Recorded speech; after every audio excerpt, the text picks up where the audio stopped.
오늘은 성경에서 참 우리가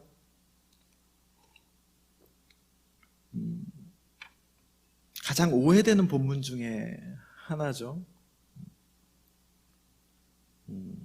호세아 6장 1절에서 6절까지의 말씀으로 어쩌면 지난주 메시지를 계속 이어받은 그런 메시지를 나누겠습니다. 지난주 메시지가 여러분 뭐였죠? 굳이 부담 안 가셔도 됩니다. 그냥 질문하는 거예요.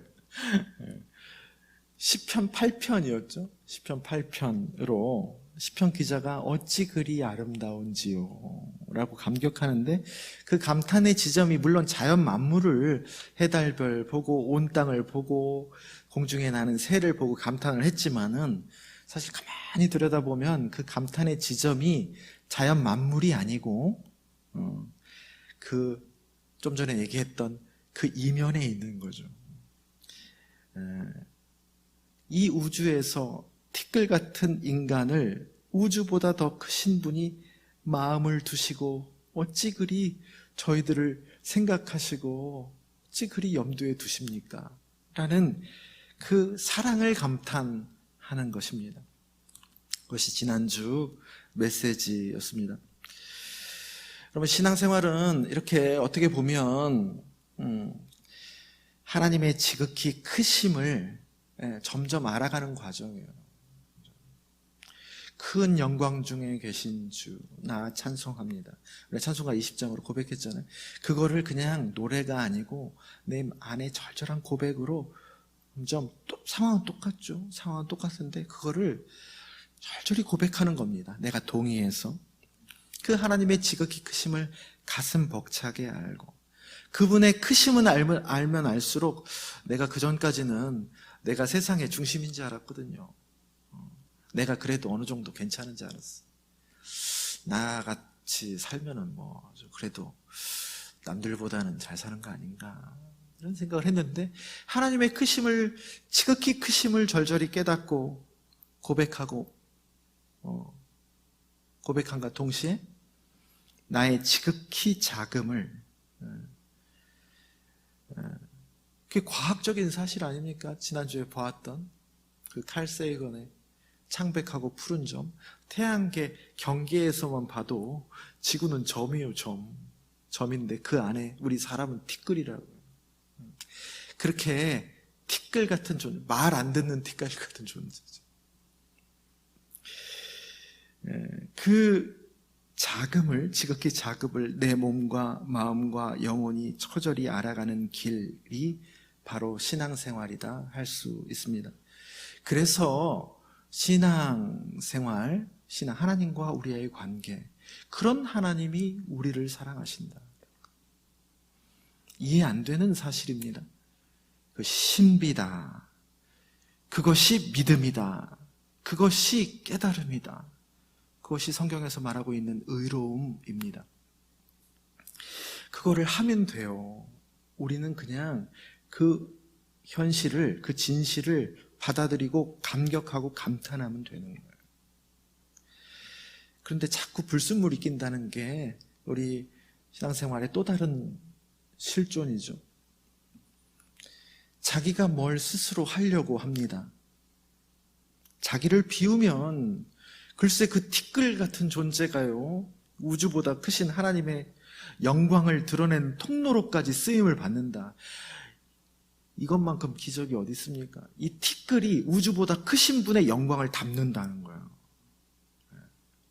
우주보다 크신 분이 그 티끌보다 작은 존재 안으로 들어오셨고, 티끌보다 작은 존재 안에서도 더 티끌보다 안 보이는 세포 안으로 들어온 게 성육신 사건 아닙니까? 근데 그 사람이 우주보다 더 크신 하나님의 영광을 인생 중에 담는다는 거예요. 이건 어떻게 증명할 수 없는 부분입니다. 그래서 신비입니다. 또한 그것이 하나님이 나를 지극히 영화롭게 하는 신비한 방식입니다. 그랬을 때 사람은 이 짧은 인생 가장 빛나게 살 수 있다라고 성경은 선언하고 있는 겁니다. 그런데 결대로 하면 되거든요. 그것을 할 게 뭐가 있어요?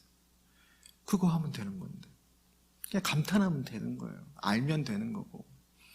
근데 자기가 인위적으로 뭘 쌓아서 하나님의 영광을 조급하게 만들고 자기의 영화로움도 자기가 영화로워지고 싶은 거예요. 빨리. 그래서 서리게 드러내려고 하는 것. 그래서 그 욕심이잖아요. 이룰 수 없는 것을 바라는 것이 욕심입니다. 그 욕심이 결국 점점 자라나서 뭐를 낳죠? 죄를 낳습니다.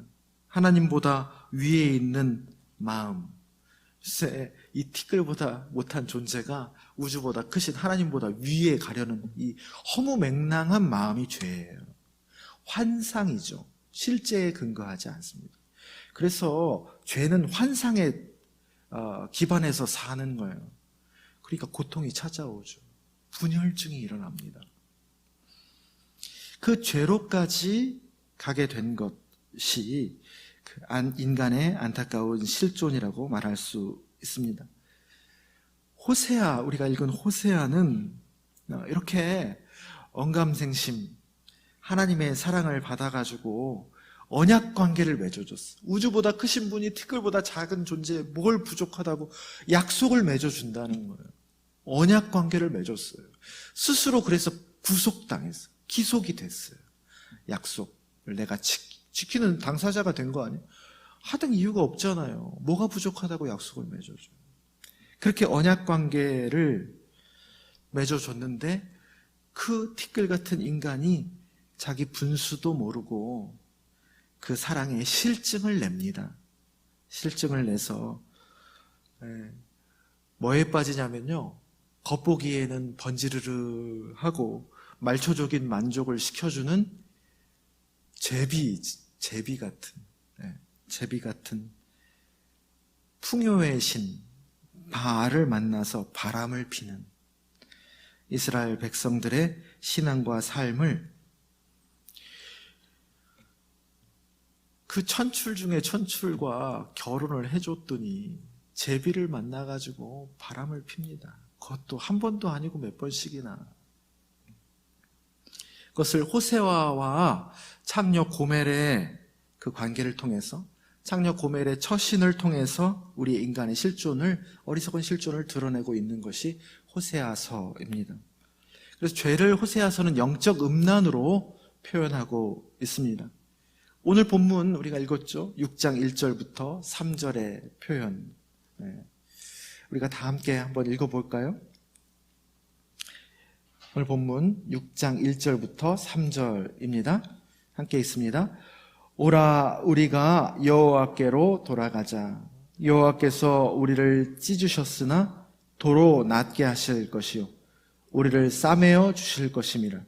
여호와께서 이틀 후에 우리를 살리시며 셋째 날에 우리를 일으키시리니 우리가 그의 앞에서 살리라. 그러므로 우리가 여호와를 알자. 힘써 여호와를 알자. 그의 나타나심은 새벽빛같이 어김없나니 비와 같이 땅을 적시는 늦은 비와 같이 우리에게 임하시리라 하니라. 여러분, 이 표현이 어떻습니까? 너무 절절하고 아름답지요.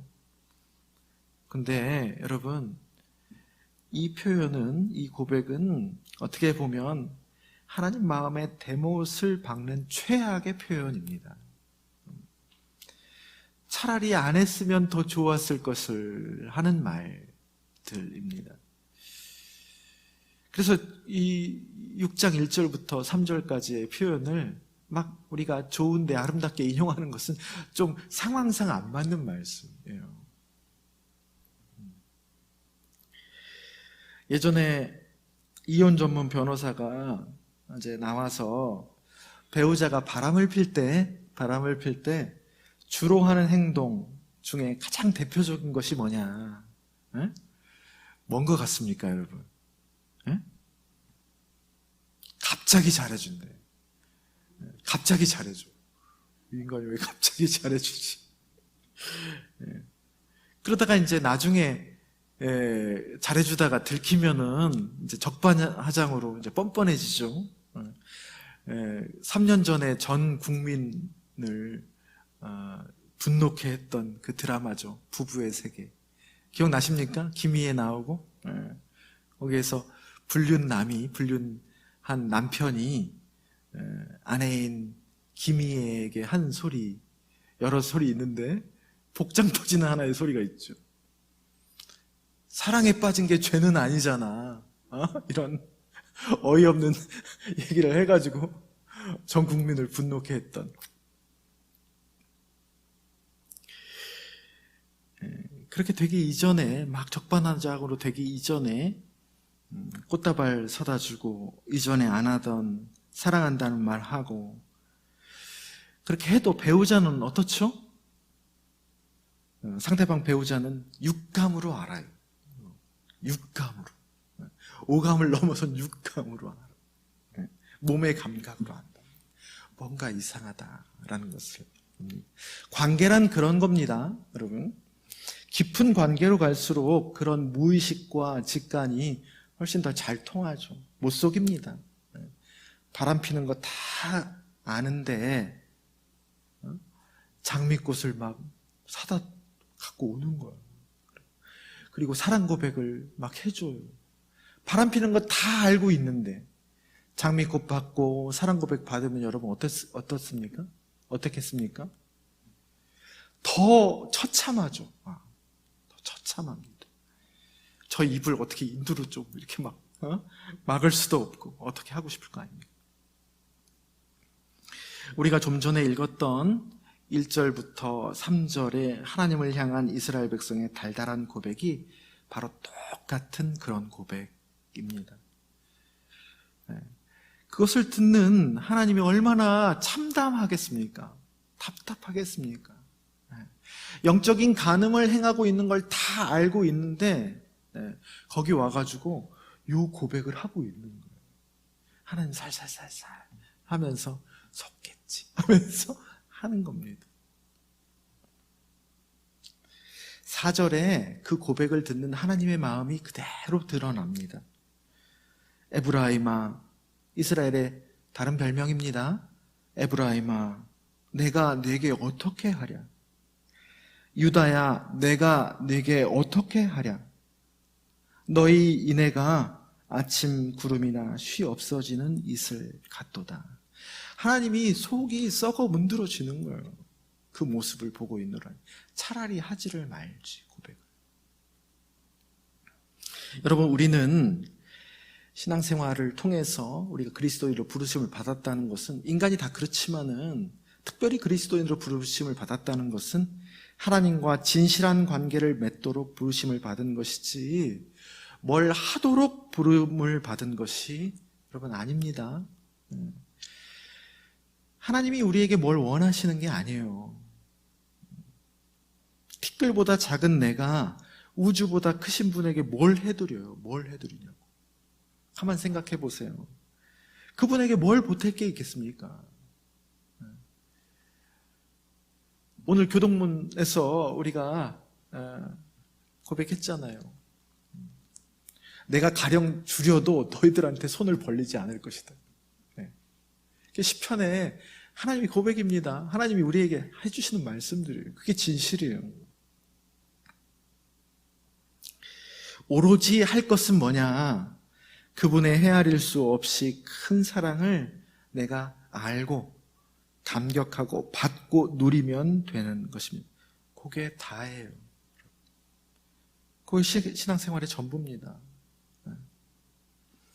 그리고 그렇게 누렸으면, 그렇게 받았으면, 그렇게 감격했으면 그것에 대한 선물 같은 표현으로 나에게 주어진 환경 속에서, 관계 속에서 그분의 영광을 결대로 자연스럽게 드러내면 되는 것입니다. 그게 여러분, 우리가 막 하나님의 영광을 위해서 뭘 하는 것보다 열매가 더 많고 세상에 훨씬 더 기여를 많이 하는 겁니다. 그게 신앙의 프로세스예요. 신앙의 메커니즘, 신앙의 신비입니다. 그게 바로 영생이고 그게 바로 구원입니다. 그것은 우리의 노력도 아니고 보태는 행위도 아니고 우리의 공로를 1푼이라도 주장할 수 없습니다. 그건 상식 아니겠습니까? 무슨 공로로 하나님께 우리의 구원에 대해서 드러내겠습니까? 뭐 보탤 게 없어요. 철저한 은총입니다. 그분이 그것을 하려고 작정을 하신 거예요. 그분. 그게 여러분 이 인애의 히브리어 원어 헤세드입니다. 인자, 사랑이라고도 표현합니다. 근데 우리는요, 이거를 계속 성경에서 말을 해줘도 우리의 생각대로 합니다, 신앙생활을. 하나님과의 관계를 할 때 무슨 공식을 자꾸 만들어요, 공식. 오늘 본문의 고백에서도 무슨 우리가 구하면 이틀 후에 살리시고 셋째 날에 일으키셔. 하나님이 우리의 말대로 움직입니까? 이틀 후에 살리시는 거고 3일째 안 일으키시면 하나님 잘못인 거예요? 하나님은요, 자유롭게 움직이시는 분이에요. 우리의 관념을 뛰어넘어서 우리의 성전 바깥에 우주 넘어서를 거기에 우리가 맞춰지는 과정이지. 자꾸 이렇게 공식을 만든다고. 그런 공식이 뭐가 있습니까? 우리가 기도하면 다 되고. 여러분 기도하면 다 됩니까? 네? 우리 기도 예전부터 많이 했잖아요. 네. 기도하면 다 되고. 안 되면 뭐예요? 기도하면 다 되는데 안 된다는 건 뭐예요? 정성이 부족한 거지.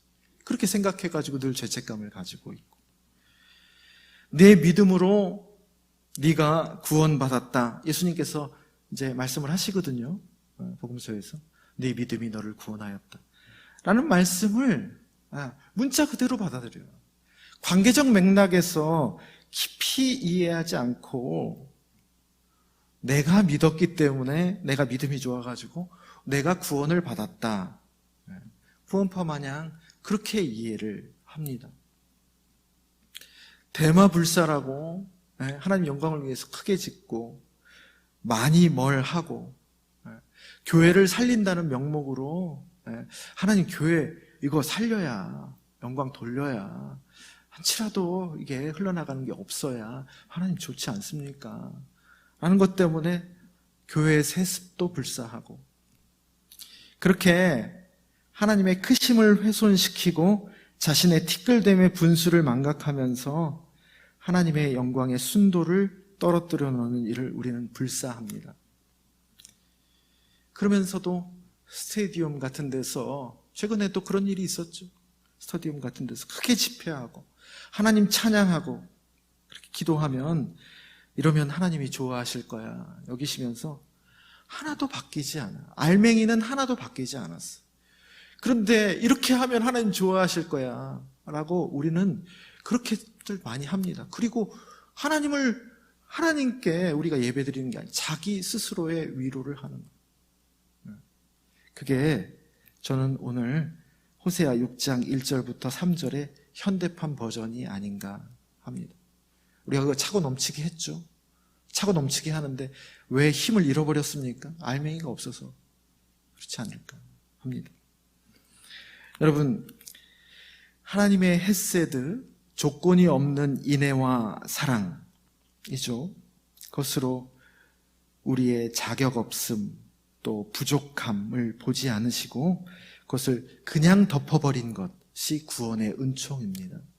우리가 뭘 해서 구원받은 게 아니고 그분의 은총으로, 그분의 헤세드로 자기의 이름을 위해서 의의 길로 인도하시는도다. 다윗이 고백했던 것처럼 그분의 헤세드 때문에 우리의 부족함이 아무리 많더라도 덮어진 거예요. 그게 구원의 신비고 은총입니다.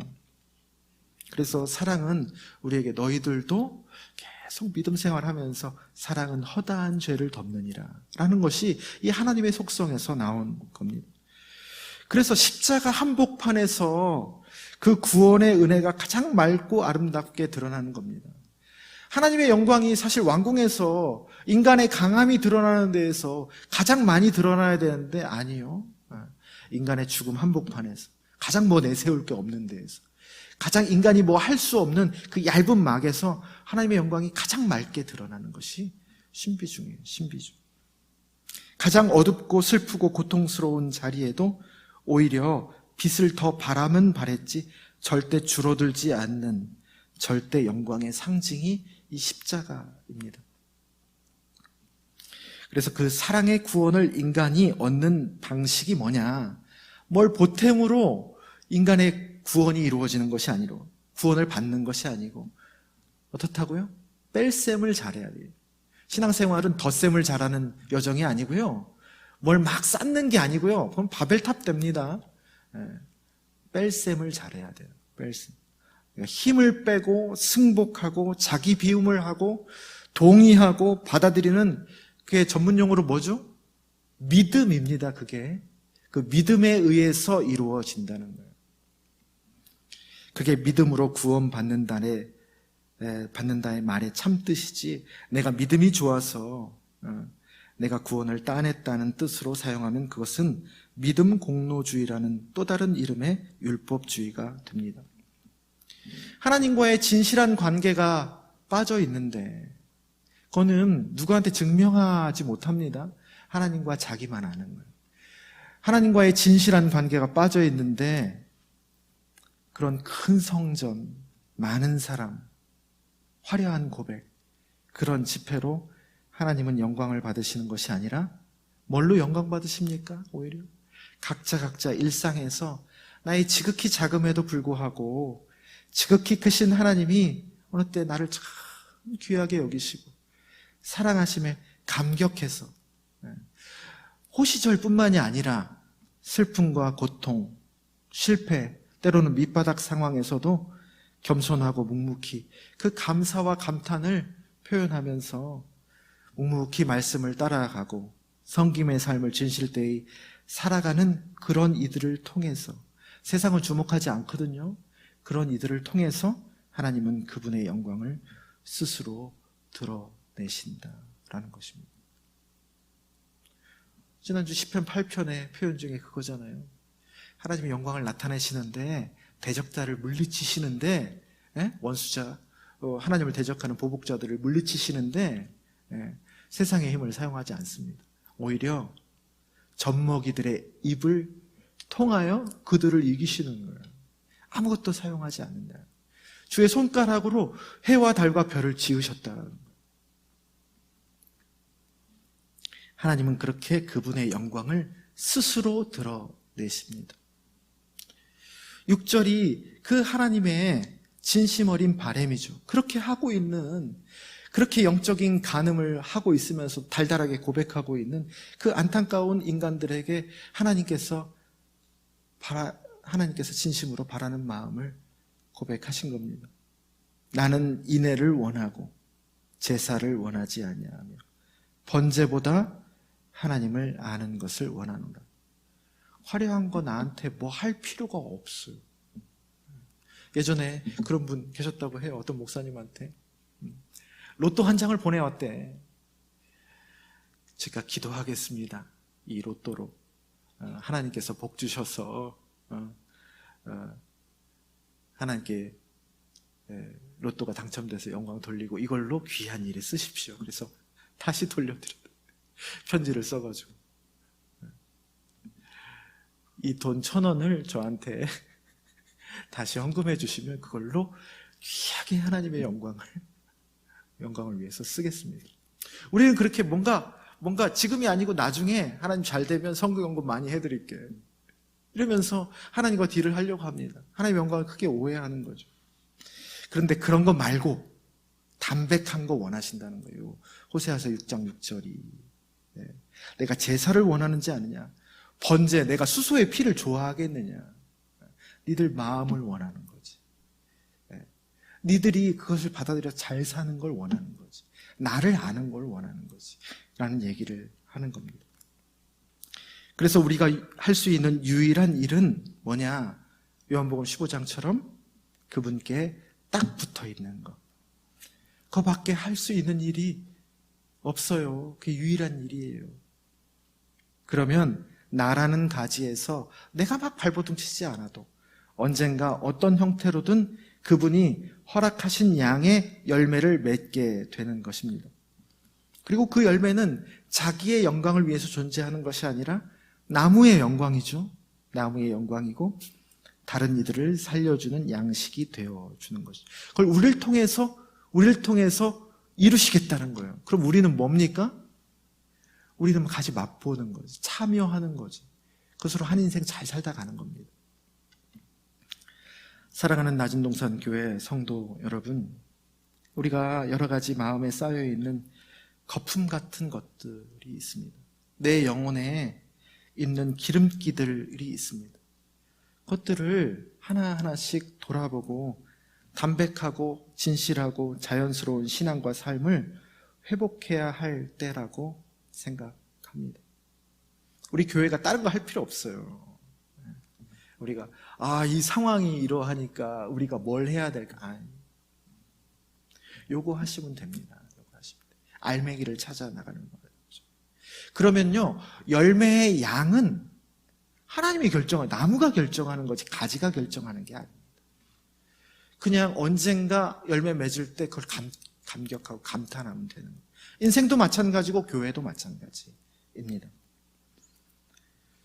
여러분, 행여나 내 인생이 내가 열심히 살아와서 이만큼이라도 되지라는 생각이 저 밑에서 자주 이렇게 올라옵니까?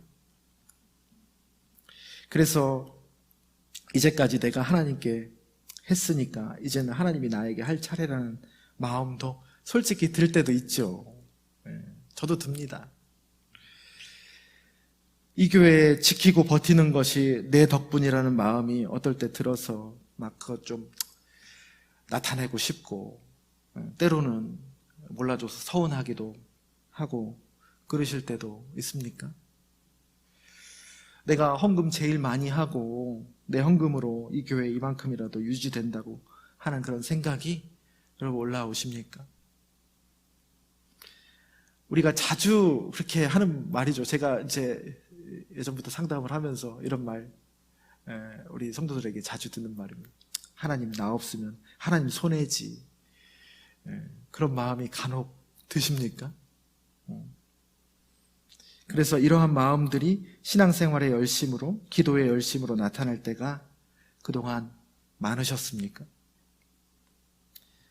텁텁한 거품입니다. 이거는. 우리가 이제는 이러한 마음들 누구나 들거든요. 나만 드나? 누구나 드는 겁니다. 그래서 우리는 모두 다 죄인입니다. 그러나 우리가 이제는 이런 마음을 겸허하게 돌아보고 지금 나의 나된 것이 주님의 전적인 은혜이고, 그래서 받은 복을 세어보고 그렇게 다시금 지극한 감사를 점점 회복해 나가시기를 바랍니다. 하나님이 나의 허물을 다 드러내지 않으시고, 다 드러냈으면 어떻게 할 뻔했어요. 지금 이 모습 이대로도 안 되지. 제 고백입니다. 나의 허물을 다 드러내지 않으시고 가려주셔가지고 지금 이만큼이라도 구실을 하면서 살고 있고, 고비고비 때마다 참 신기하지 않아요? 고비고비 때마다 그거 한 번 삐끗했으면 우리 이 세상 사람이 아닐 때도 있었죠. 여러분들의 삶에서도 고백이 되죠.